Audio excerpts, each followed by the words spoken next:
Shanti, Shanti, Shanti.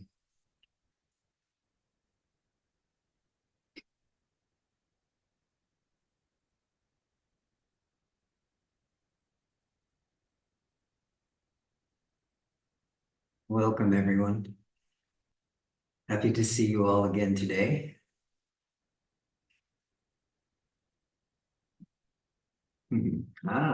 Hello. Some of you I haven't seen for a while. Nice to see everyone. Whether I saw you last week or I haven't seen you for a while.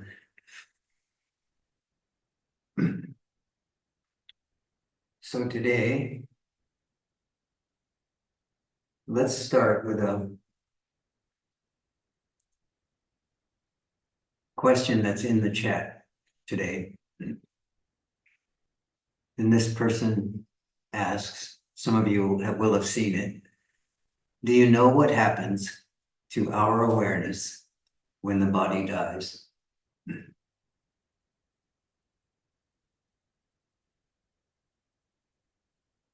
a common question, isn't it?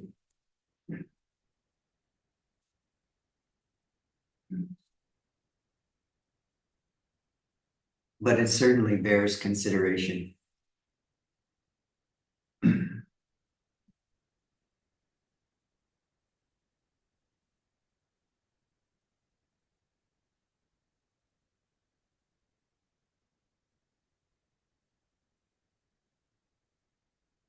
The first thing I want to say about this question is just something about the way that it's phrased.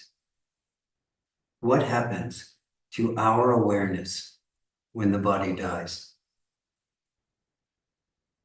And the reason I want to begin there is just to point out to you that there is no our awareness. Not in the individual sense. There is our awareness in the collective sense. At the beginning of the meditation tonight, or the silent period, the pointer was given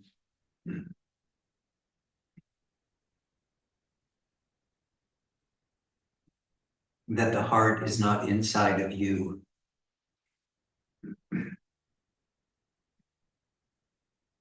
This can also be said of this awareness which we feel in the body-mind experience in the waking state.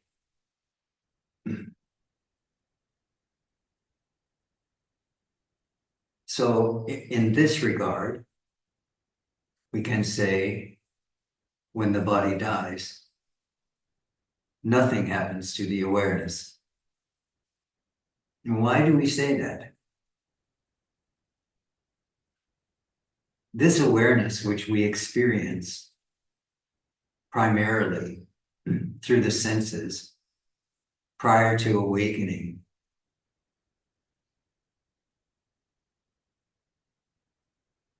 is not limited to or by the senses.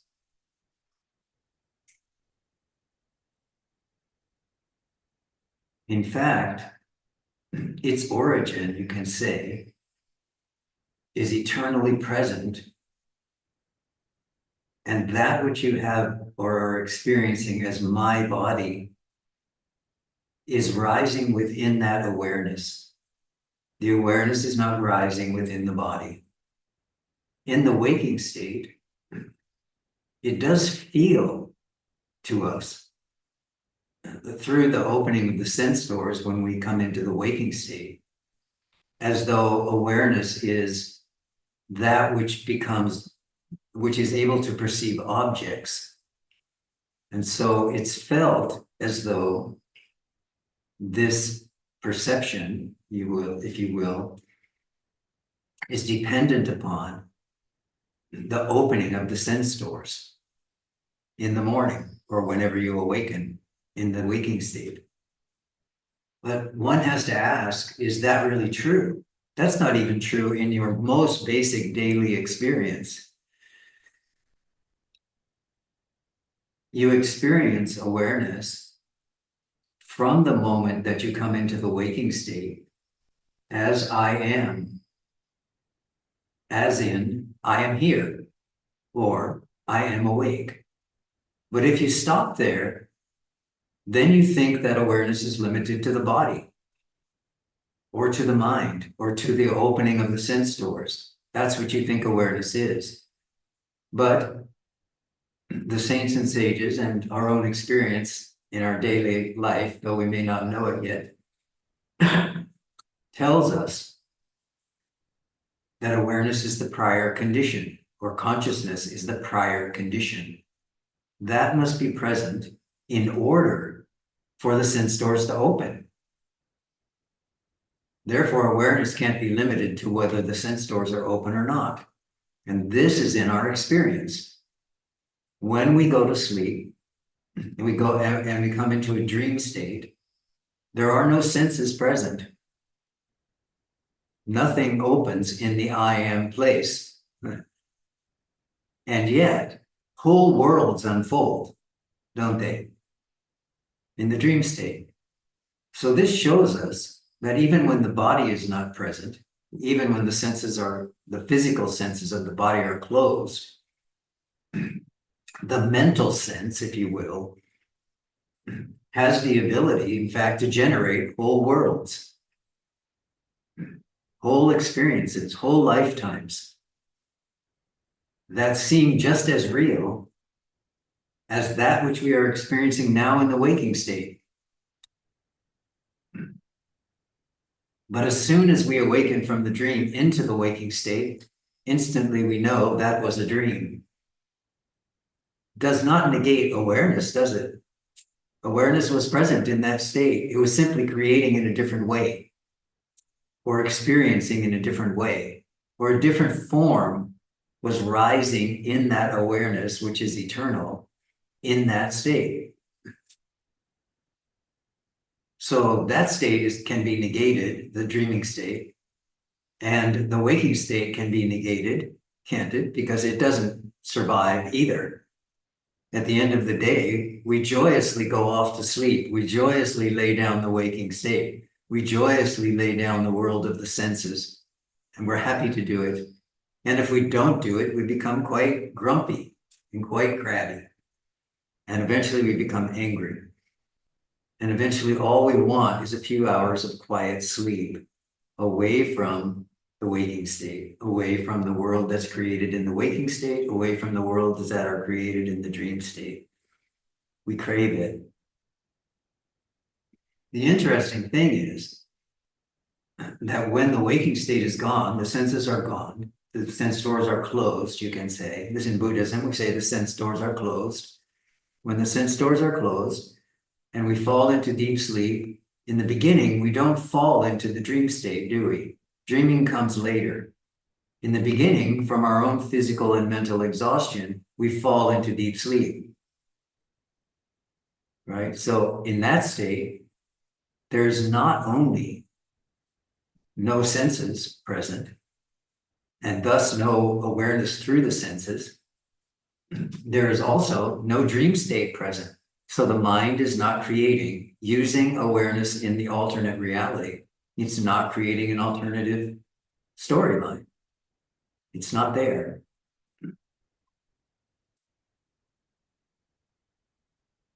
So no body is present, no senses are present, no mind is present. And yet the instant we come into the waking state, we know, without a doubt, we don't even have to ask ourselves. No one has to ask us, but if someone does ask us, how did you sleep?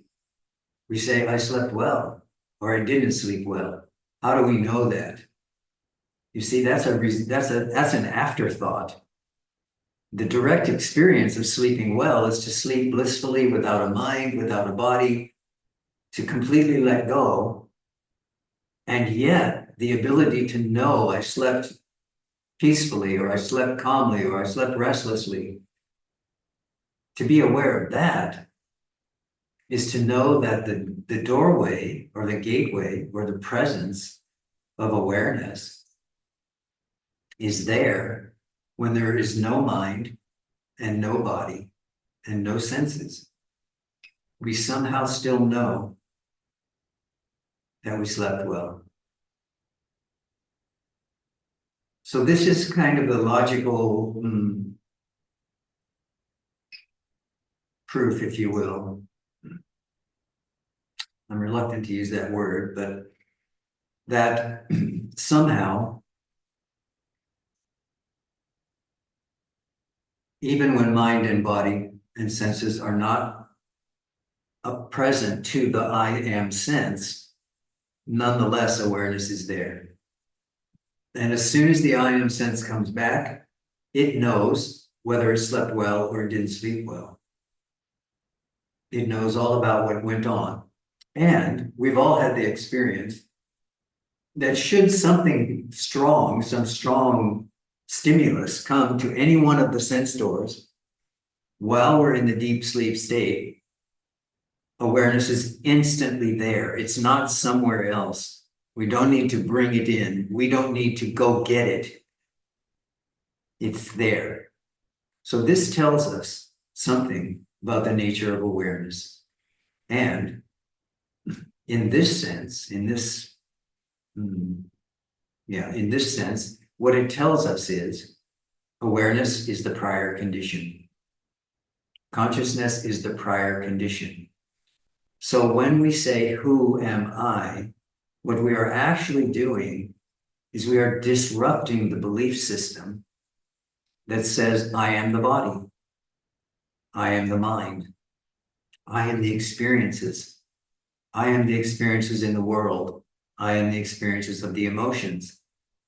That's what we are physically, mentally, and emotionally disrupting. So, you all, most of you, have been here for a long time. So you have been willing to see if this is true. If you are willing to disrupt your belief in the solidity of the senses, of the experiences, of the times of past, present, and future, of waking, dreaming, and sleeping, of body, mind, world. And the fact that you are still here and coming back week after week indicates that you have this deep faith that what you are experiencing here in these satsangs and what you are experiencing in your own sadhana, if you will, is the unraveling of this belief system that says my awareness, my world, my time, my memories, my emotions.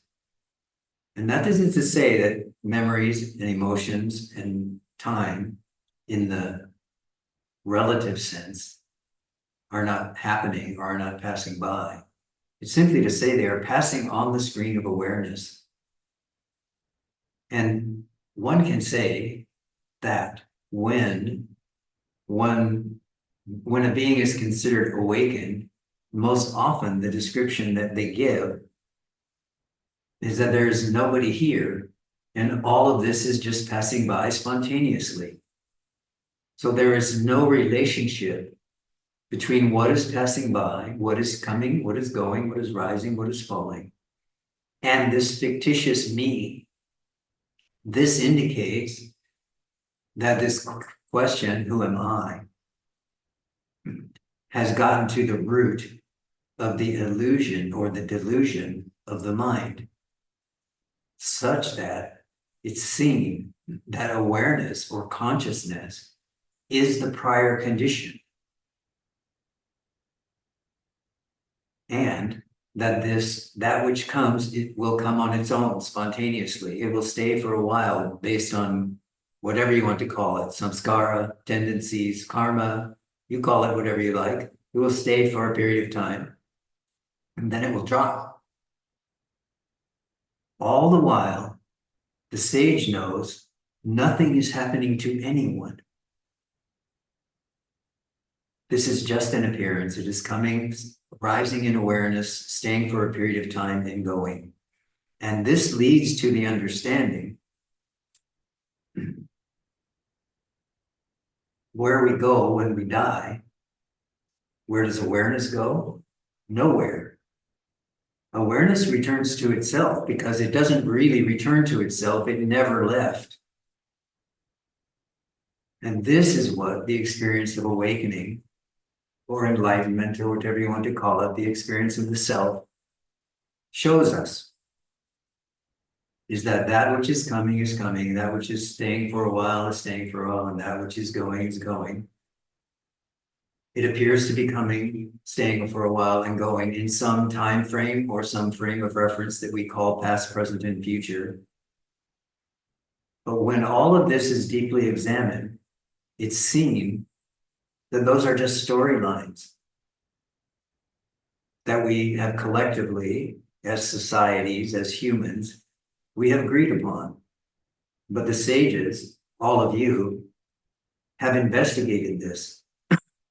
And you are beginning to see now that while consciousness is here, or awareness is here, in the waking state, in the dreaming state, and in the sleeping state, it appears to be here in past, present, and future. In actuality, nothing is really happening. Nothing solid is happening. Nothing you can say is happening individually. That this me that seems to be having this experience does not exist. And when we deeply question that me, that foundation of me-ness or my-ness, with the question, who am I? What am I aware? When we deeply delve into that, we see that none of that we experience as past, present, future, waking, dreaming, and sleeping, body, mind, and world, has any foundation in reality. Because we know what reality is. Reality is the prior condition. That which is aware, conscious, is the prior condition. And that has been discovered, it has been traced to its root, and it's been understood. This is the way of awakening. This is the recognition of who you are as true nature.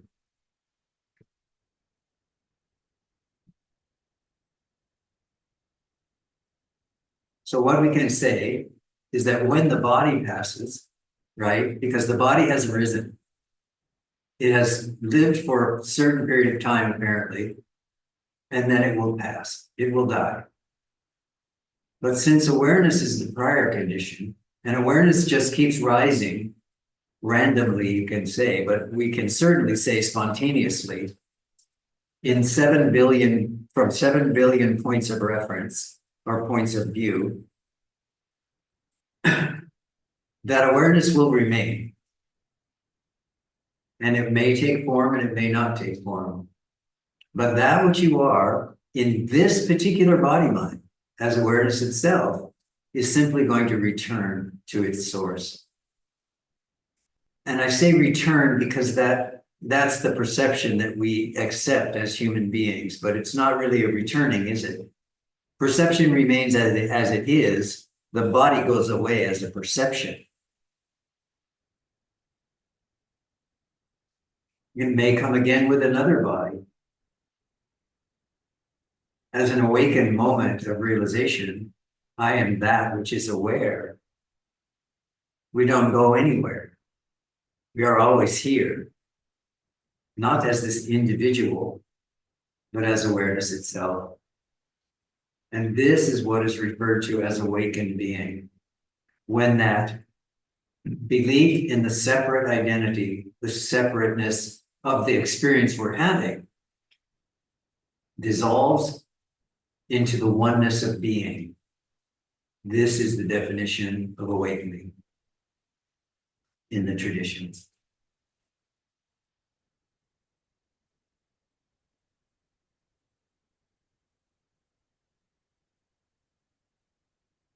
Any follow-up question, Mary?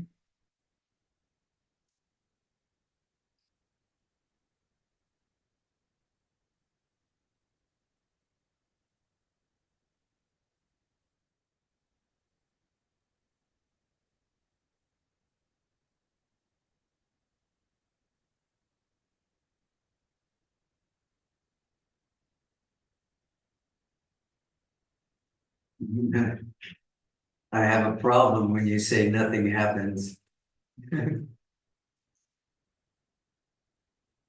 when a bomb falls on your house, something happens, right? Apparently, and I don't want to be flip about this, but I want to remind you that when Mary falls asleep, she's not living in that house anymore. A couple of hours later, she may be living in a different house. She may be living as a man. She may be living in, right? You understand where I'm pointing? That world, in that world, if a bomb falls on the house, it appears real, and there is suffering related to that, isn't there?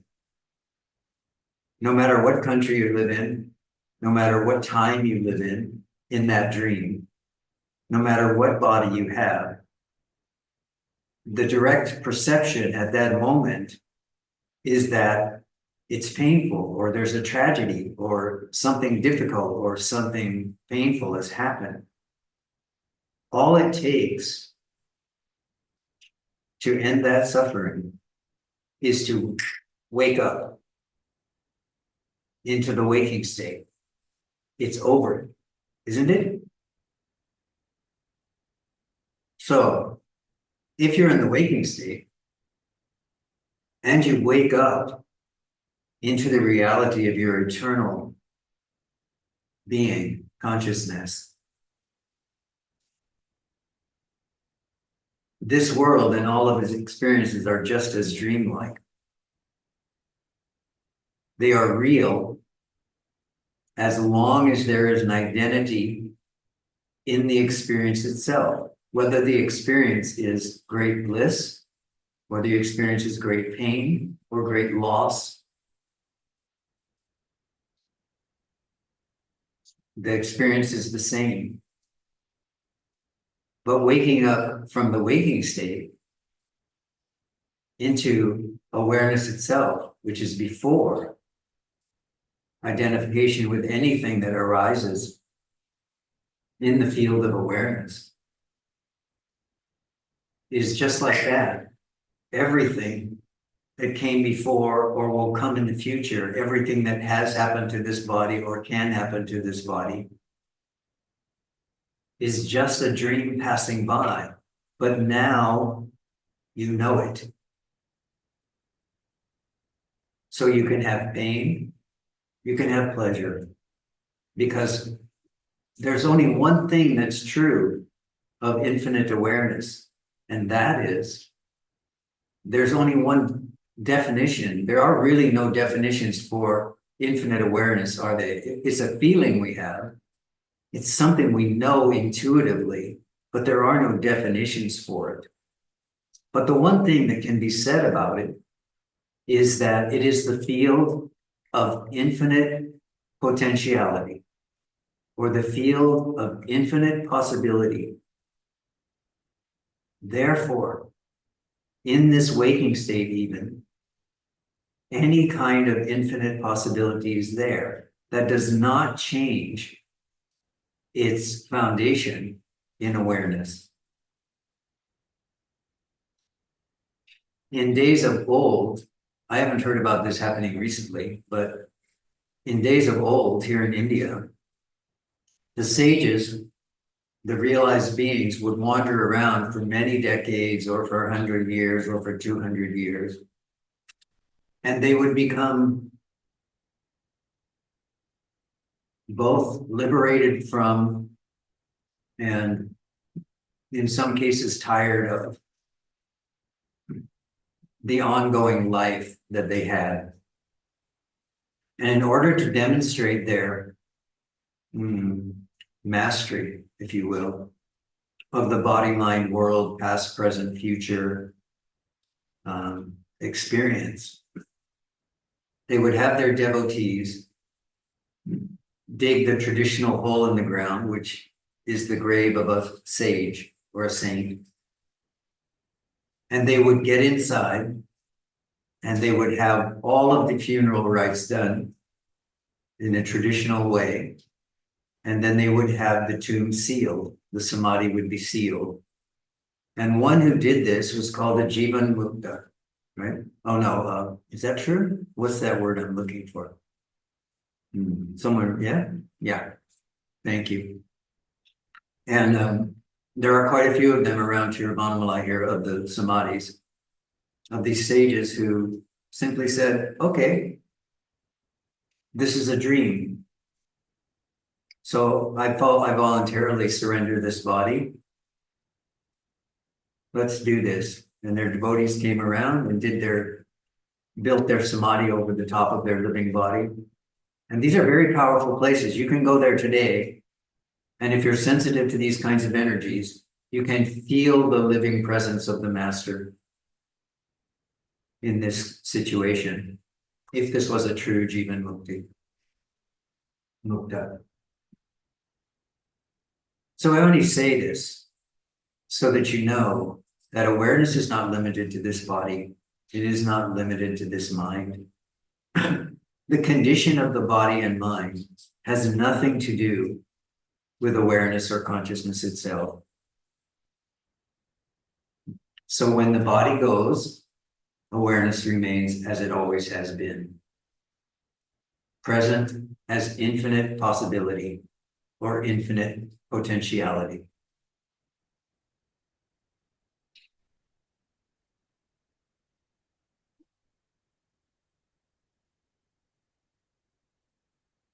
Okay. Thank you for the question. That was great. Thank you. Okay.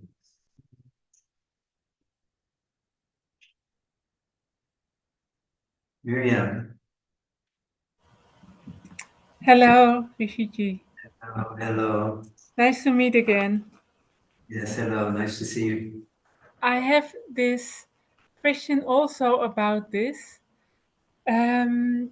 Because I did this course where I learned to speak with the dead people. Mhm. So, what am I doing over there? uh, to whom am I talking or feeling or do you understand Well, what I'm saying? in the largest sense, it can be said that you are speaking to an element of the self which has manifested as a point of light or as a point in time, right? Because when I say that awareness itself or consciousness itself is the field of infinite potentiality, this allows for every kind of manifestation that's possible. So in the greatest sense, you can say you're speaking to some element of the self.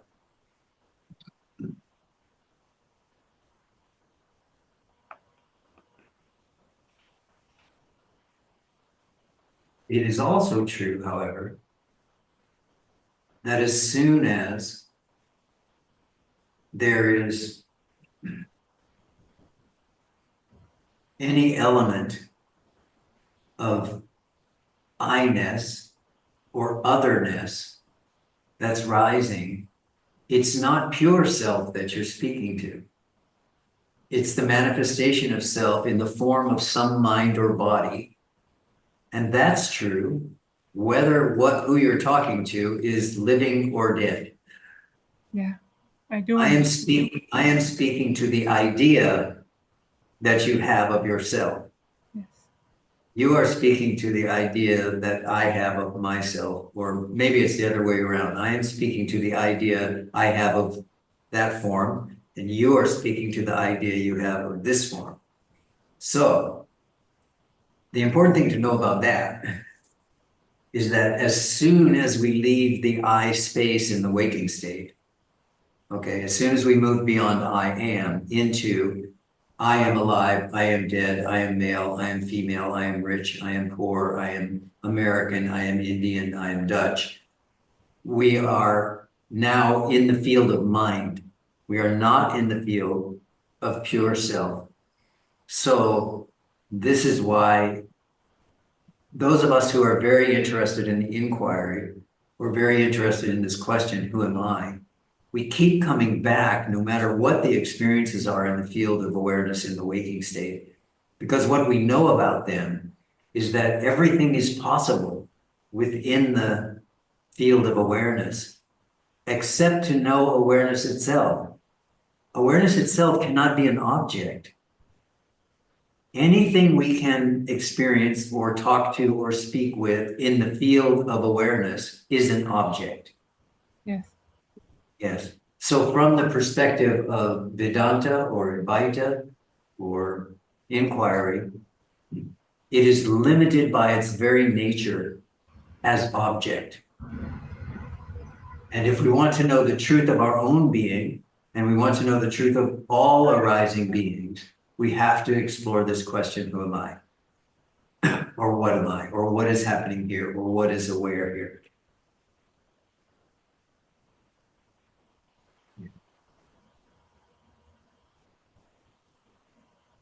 So it's not to say that what's arising in our experience, whether it's what you're exploring or whether it's some other experience, very mundane experience in our life, the one thing we know about it, we can know about it with a fair amount of certainty based on, millennium of the sages talking about it.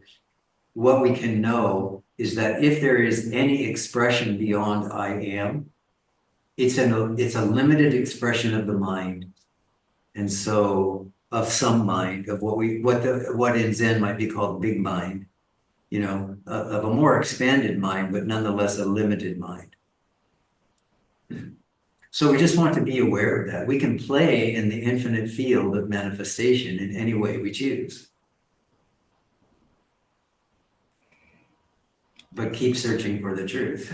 Yes, I do understand. So it is, I'm then playing in the manifestation, and is it just my mind that is playing, or has to be another mind playing with me so I can connect? So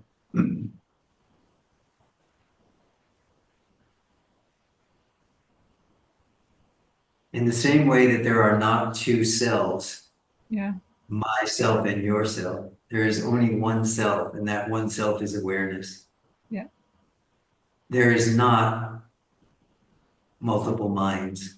yeah, The story of multiple minds or separate minds yeah, is just that, it's a story. yes, But if you investigate the nature of your own mind, you will see that that which you think is mind, what you are calling mind, is just a series of thoughts or a series of visual images, which are rising kind of spontaneously, but at any given moment, they may be rising in reference to whatever question you're asking, which is also rising in the mind. Once you see this, you become less interested in all the various ways that mind manifests. And you want to know more about what is the nature of mind. yeah, And this is not different from the question, who am I, or what is aware here, or something. It's going, what you are exploring is you are looking from the perspective of I am this mind, right, in this body. There's a belief that you are this mind. And now you are exploring the possibility of another mind. yeah, Yeah? yeah, The question you really want to eventually come to is asking yourself, what is the nature of mind? Whether I say it's my mind or it's his mind or her mind, yeah, if you want to go more deeply into understanding something about who you are and what the truth is about the nature of your experience, then you have to ask the question, the fundamental question, not what is the nature of the objects in mind, but what is mind itself? yeah. Thank you. You're welcome.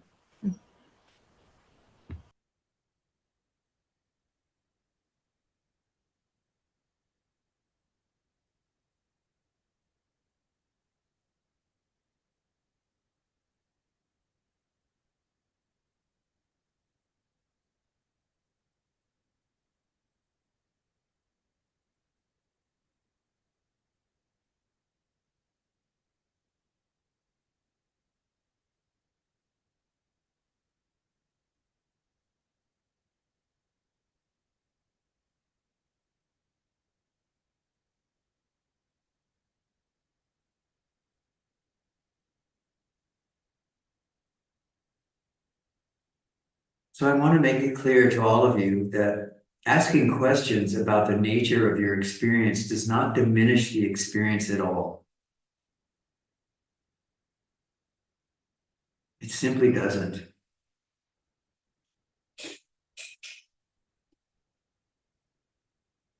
The sages, the saints, have all lived full lives. Those lives have apparent outward experiences. They have moments of joy and sadness in their hearts, whether or not there's an outward expression of that. So when we ask these questions, we're not attempting to deny this life that we have. We're actually looking in a way to live it in a more authentic and truthful way. In order to do that, we ask these questions so that we understand something about what is the nature of experience, how does the mind play out in this, what is its contribution. In the traditions, they say, examine the mind so that you can see how it veils your awareness, or you can see how it veils the truth. So it's not to diminish the experience. It's actually to give you the opportunity to use whatever experience you're having, happy, sad, joyful, whatever, whatever experience you're having, just keep asking. What is the nature of this experience? What is the nature of this mind? What is the heart? Does it live within the limits of this body? Does it live within the limits of this mind? Or do all of these experiences live within the boundless nature of the heart, within the boundless nature of being, consciousness, and bliss? This is the reason why we ask these questions, not to limit ourselves, but rather to see that it is the belief that I am a body, or I am a mind, or I am these emotions that limit our ability to experience joy. Joy on a more continuous basis. Because if we know the truth about who we are, and we see that all of this is rising in the field of awareness, and we are not different from that, then we don't identify with the circumstances that are rising and falling, coming and going. And we come to know ourselves as that deep feeling of joy. And we know that that rises within our own being. It's not based on us having a certain lifestyle or having a certain partner or having a certain outward experience of pleasure or avoiding pain. It's not based in all of that. It's actually prior to all of that. And this is why I'm always saying awareness and consciousness is the prior condition. If you come to know that, then you can see the way that things are rising and falling in the field of phenomenon, or as Bhagavan would say, on the screen of awareness. You can come to see the movies that are playing, but you aren't deceived by them. You come to know yourself, not to be just the body, mind. You have a body, you have a mind. These are useful tools, but you aren't limited by them. This is the teaching of Advaita.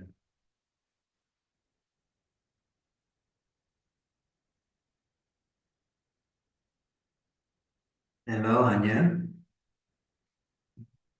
Yes. Hi, Rishi. Hi, everybody. Namaste. Well, I leave formalities, but just to say I very much appreciate to be connected in this way. So I'm not sure what's going to be shared, but there's a strong urge to do. And thank you, Diana, to connecting this connection. So there has been an urge to share. And at the beginning of this satsang, it was like I was about to ask a question. However, your pointers and just the recent sharing with Miri's question, it's so clear again. Awareness is our being, and in it, the bodies appear as like dense formations of panchakosha, of 5 elements. And my question in the beginning was how to protect. It has been puzzling me for so many, actually, decades, how to, this sensitivity to step into a certain field, let's say of alcohol, to this washes into a sensitive system. And then Yes. here it is the case. I am in, my mother, she's not an alcoholic, but I'm here in Germany for her sake.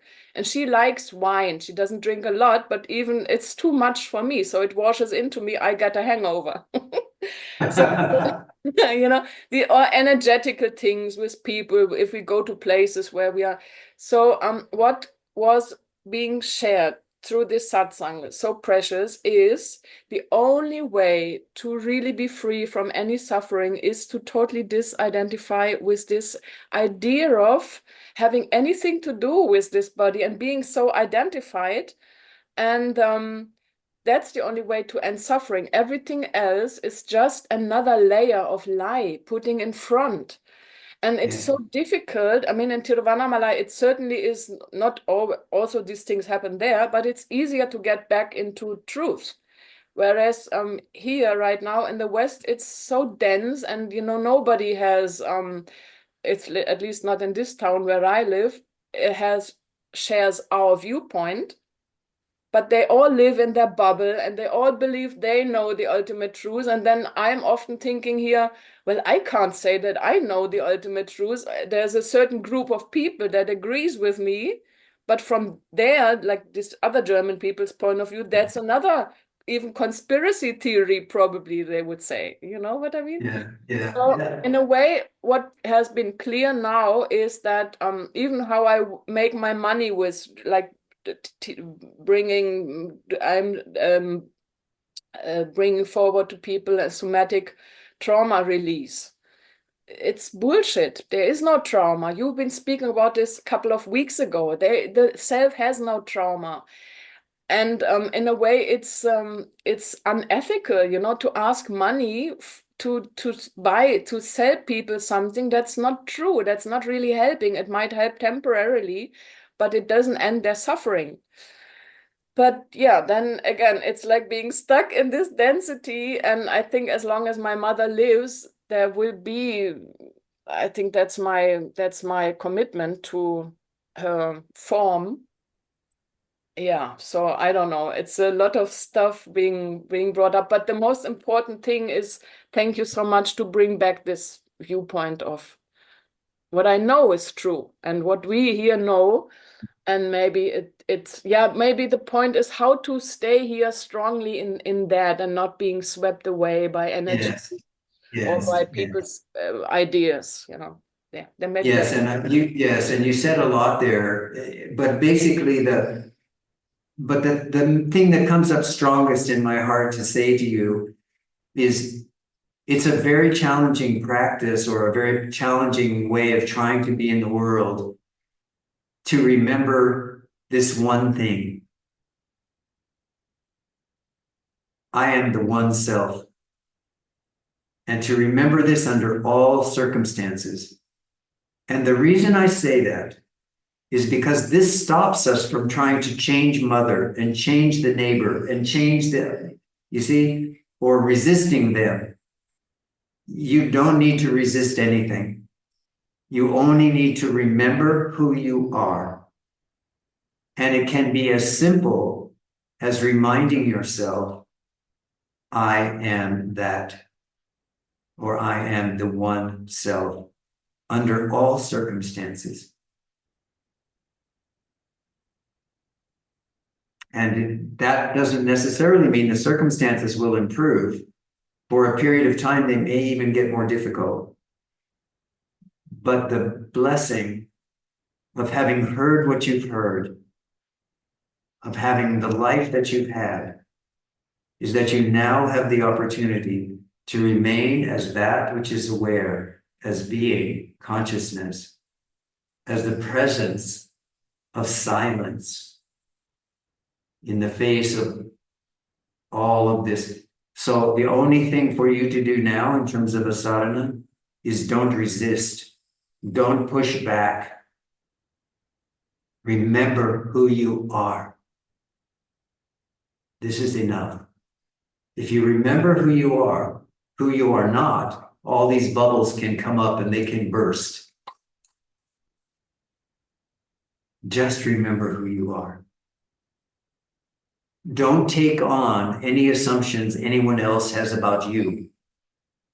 Don't take on any assumptions you might have in your mind about the world or the nature of the beings that are around you. Just remember who you are. This is enough. The one thing you can know for sure, and you sort of pointed toward this, is that at some moment, the experience you're having now, the difficulty of it, is going to change, because that's the nature of experience. Everything changes. Everything is moving and changing. So just know that at some point, the circumstances will change. Do it in a positive way, so that you're not hanging around waiting for mom to pass so you can come back to Tiruvanamalai. You know, this won't help your relationship with mom. Yeah. You can have some sense that that may be, in fact, what you're doing, but do it in a positive way. It's a commitment you've made to this being or to this situation. This is the heart of the self, which is opening. Mhm. So just know that at some point it will change. This can give you a lot of strength when it's difficult.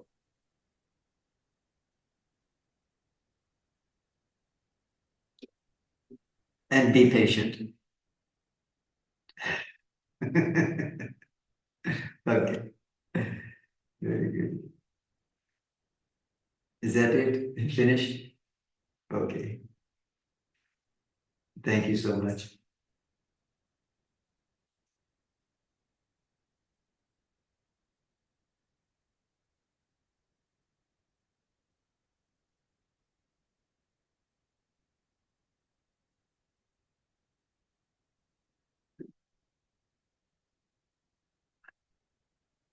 Hello, Grace.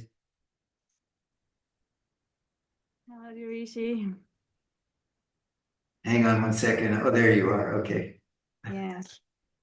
Well, first I want to thank you for the interviews that you released. They were very touched me. I can see there is still belief and investment in the person. Well, my question would be about work. When I was with you in Tiro 1.5 years ago, I considered to go back to my old job as a teacher. And I did so, but not out of the joy that you mentioned, more than out of security. And yes, this the need year, to do so, yes. yeah, my body got very exhausted and nearly into a burnout. So, well, it was a blessing. I had to really to quit the job now. Oh, you did? Yeah, I did. Yeah. So now, well, I'm some weeks back in Portugal and I can see how satsang is deepening. And there's this little struggle because of work. I wanted to offer my workshops. And I find myself a lot of here contemplating and silent. And it's not happening a lot to offer or my workshops. So it's a bit of an inner struggle here. Yes. What to do. Well, I think you put your finger on that, though. You know, I mean, once you realize that, first of all, that what you're trying to create in a certain way, you're creating out of fear, out of what to do or what's my purpose or whatever, however it is for you. I'm not trying to tell you how it is, but whatever that feeling is inside, that you are creating out of that, right? That's what you said. You're not really creating out of your joy. Well, maybe you are creating out of joy, but still there's this element of fear or this element of uncertainty that's there. And often, in my experience, what happens when we're creating from that space is that it's part of the reason it doesn't seem to be happening, right? Is because there's this element of uncertainty or fear that's involved in our creative process. The creative process, we can say, is not simply authentic. There's something else behind it that's driving it. The only recommendation I would make to you is be patient, because often when we're in this kind of creative process, what we're really doing is we're using what we think is the goal, in this case, your workshops or whatever, in order to clear out what is preventing that from happening, whether it's fear or uncertainty or whatever it might be. So understand that there is not just desire alone is not enough to make something happen. There has to be a synchronicity with the timing in the universe. So it may just be that the time is not right now, even though your mind is telling you it has to be right now because I need the money. Just wait. Keep your heart open. Know that you are the one self, and wait on the will of heaven and let it happen. Don't make it happen. Let it happen. This is my advice for any project anybody's involved in.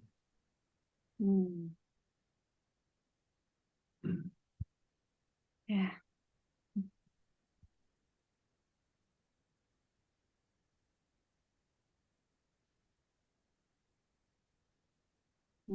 Thank you so much. Yes, and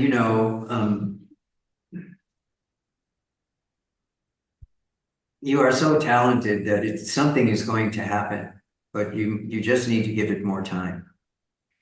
And you may have to do something else in the interim. I don't know.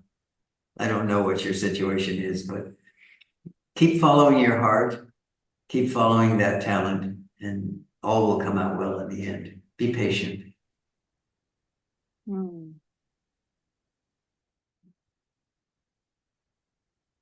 Selena. Hello, Rishi. Hello. I'm asking about a kind of personal matter too, but also general. So my question is whether it is possible to find the truth in only on your own when you're in the world. Like, of course, something inside me tells me it's possible, but there's because I was about to stay for a longer time with a community which is organized around the guru, and something inside me built up a kind of fear that I lose myself in that, and had a kind of a restriction and boundaries against that. And also I had this wish to say, okay, I can go this journey on my own. I don't need anyone on this. So now I'm wondering what is the right thing to do, whether to because also when I was there, it was reflected upon me that I tend to depend upon male energy a lot. So when I do something, like when I'm with people, I take the attention normally of male people, which gives me some sense of security. So like I lose my own perspective, but in this moment I have a kind of comfort. So now with the guru situation, I was afraid that this happened in the larger sense, that I kind of relied myself upon that teacher, and I was afraid to lose the teacher inside my own self. Very good.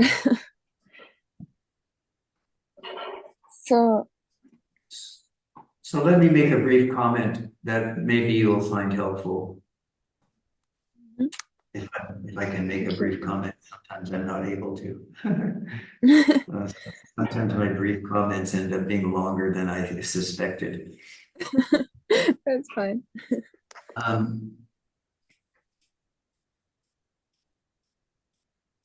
In the traditions of India, there are a lot of examples of realized beings, the Buddha included,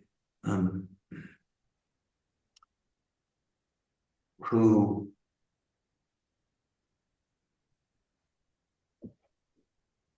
came to understand who they were by spending time, and this is always recommended within Advaita and within Vedanta and within Buddhism, spending time with teachers or gurus that you feel a resonance with. This is always considered beneficial.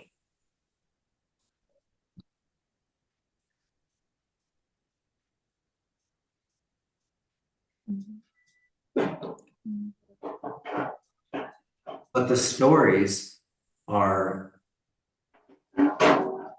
also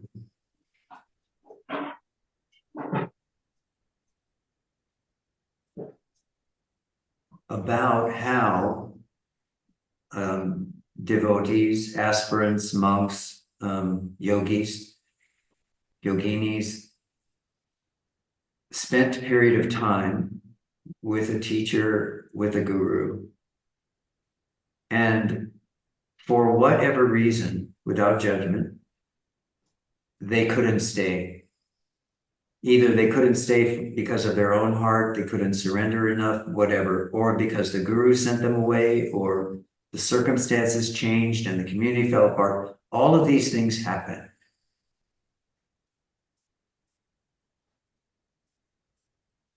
If you have faith and trust, not in an external, but in your own searching heart, that you are authentically looking for the truth. You may stay with a teacher for a year or 2 years or 10 years or 20 years, or you may walk away because you are following your heart. The guru we are looking for lives here in the heart of each one of us.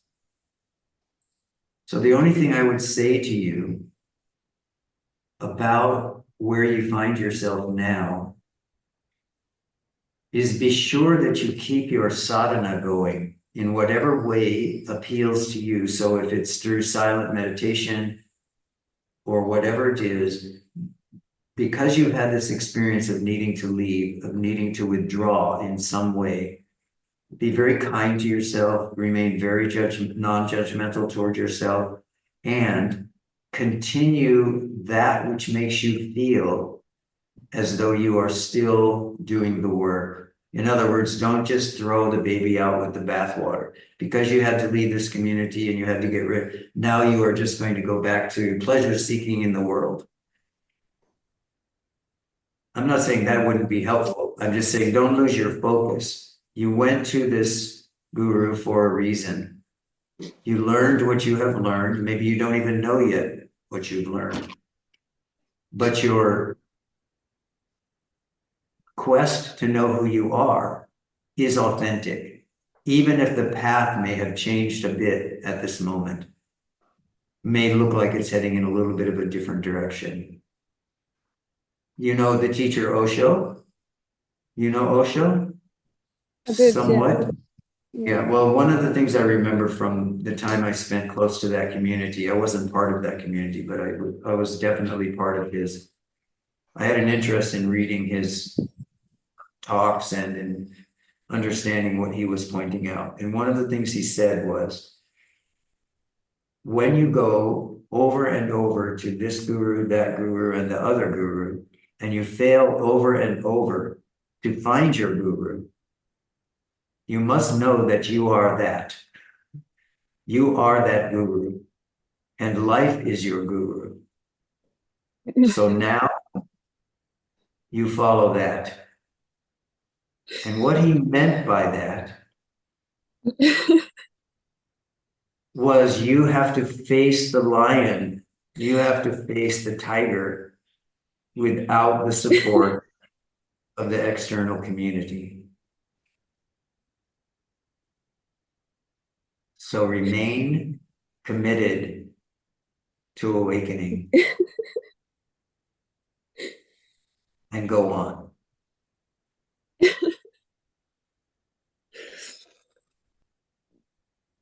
If you are meant to go back there, you will. If you're not meant to go back there, something else will come. It's your commitment to knowing who you are, which is driving your experience. Yeah, but how do I know whether to go back? Because now everything inside me says I'm able to do it by myself. And in this moment, I'm very clear. And I know these moments where I learn from the lakes and from inside. But then again, my mind comes up and says, oh, you didn't leave because it was time to leave. You left because you were afraid. And then it tries to turn back time and it says, now you have to go back immediately. When you go back, you will be better. But then the other part And what says, difference does it make? huh? And what difference does it make? Whether you go back or not.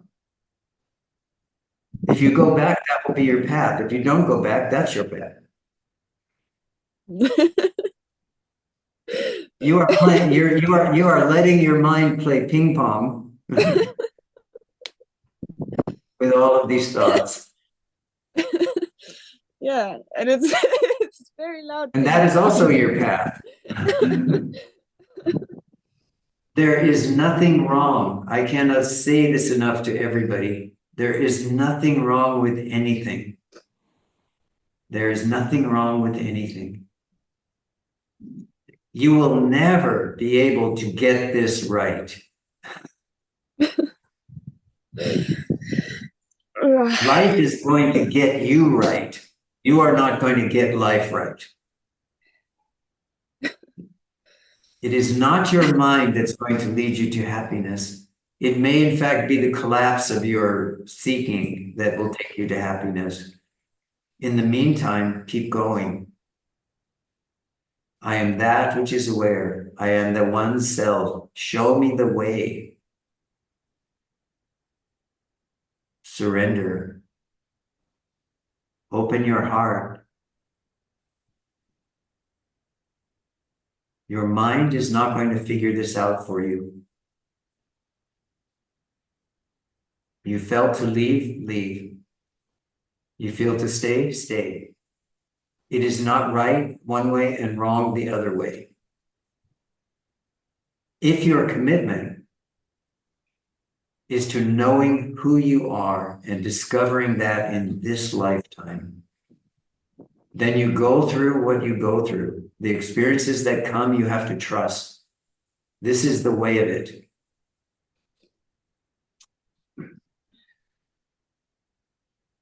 Yes.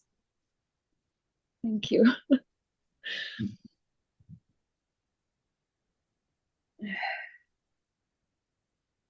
Understand. Just need to remember.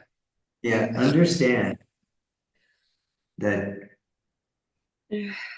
if you are choosing this way, which says, I can do this alone, or I can do this on my own, understand that this is a very steep path. It's very, very steep. And it's very direct. So you will need to be strong to be able to do that. The good news is you don't need to do the whole thing in one go. You can go a few steps, go a little way up the steep mountain, and then you can stop and rest a while. Right? You don't have to force yourself to keep going. If you trust that the openness of your heart will bring you what you need in order to discover this guru within, then you will be fine. Yeah. I guess I Trust just, life, you will trust yourself. Don't trust yourself. Don't think you're trusting yourself because you are defensive about your positions. You understand? Do you know what I mean? If you find yourself being defensive, I am doing this on my own. I don't need you. Go away. Don't tell me that. I'm not listening to you. If you find yourself being that way, understand that's not the way either. So there needs to be a gentleness and a softness in your compassion towards yourself and your willingness to open to the guru within.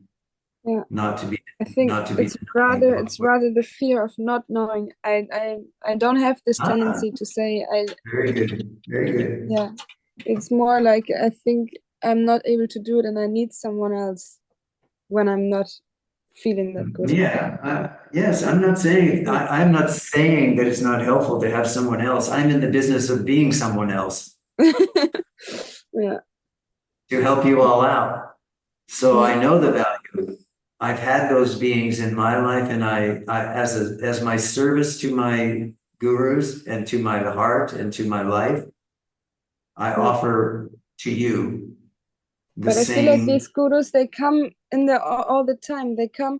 I tend to discover that it's more like a state. So even when I hear normal people speaking, I experience that I find out some wisdom, which when I try to share it with them in the conversation, they are confused and they don't understand what I mean. So for myself, what I read out of this was that I'm realizing things that this is kind of a guru process or something.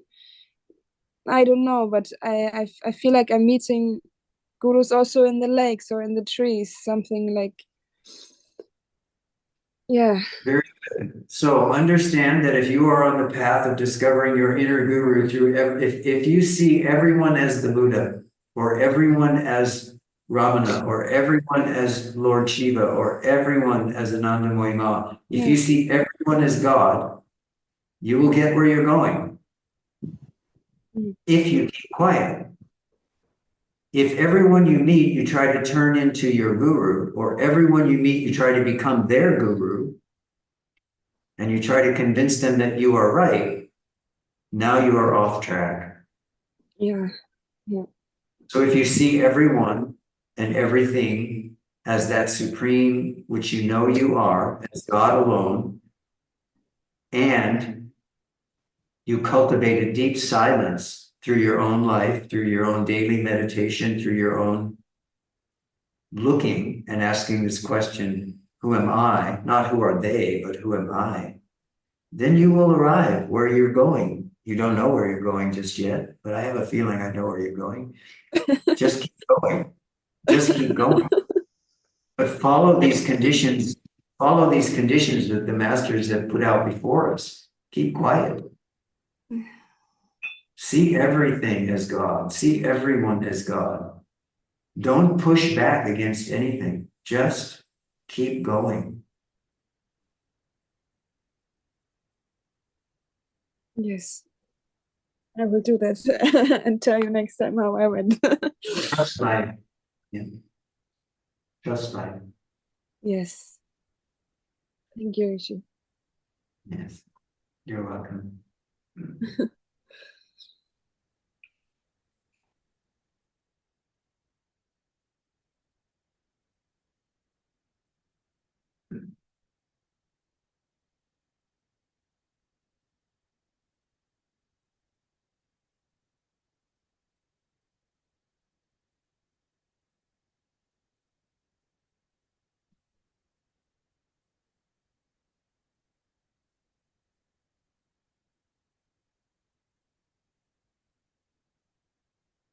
All right, dear friends. Be well, be happy. Know that you are that supreme being, consciousness and bliss. You are all of this and none of this.